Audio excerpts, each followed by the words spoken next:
Anna Burns's Belfast. The Man Booker Prize is one of the most prestigious literary awards in the world. In 2018 it went to a Northern Irish writer, Anna Burns. She was the first writer from Northern Ireland to receive this particular prize. And then it's not so common for the jury of the Man Booker Prize to recognize women writers. What is so special about Anna Burns and her fiction? The title of Burns's prize-winning novel is Milkman.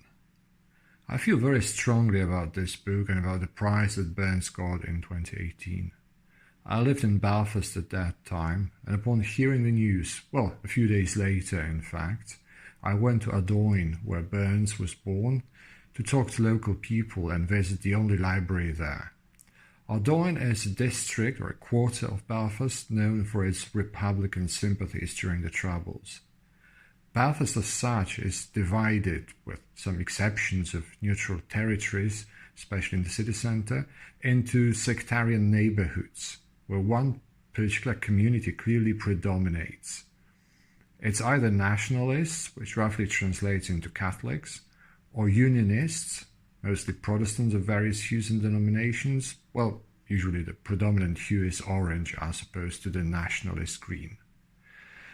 Milkman by Anna Burns is set in a nationalist district called Ardoyne.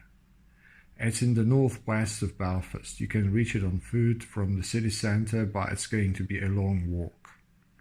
In the novel there are various clues which make it easier to recognise the neighbourhood and some other places in Belfast, even though Ardoyne is never explicitly named. But the book is not only about one particular area of Belfast in the late 1970s. Its message is more universal and, in a sense, universally anti-sectarian. It's a novel about prejudice and persecution, a young woman being easy prey to all sorts of assaults under an oppressive regime.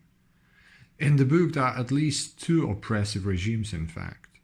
One is the oppressive regime of the state, the UK and its political representatives in Northern Ireland, and the other one is connected with the operations of the local community and the ruthless paramilitaries bearing striking resemblance to the IRA.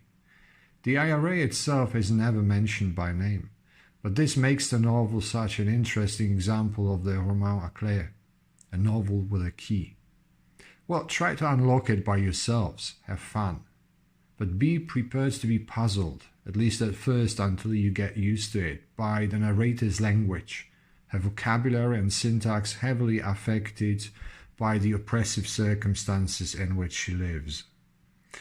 Is there a book like that about Upper Silesia? Yes, and I promise to discuss several of those soon.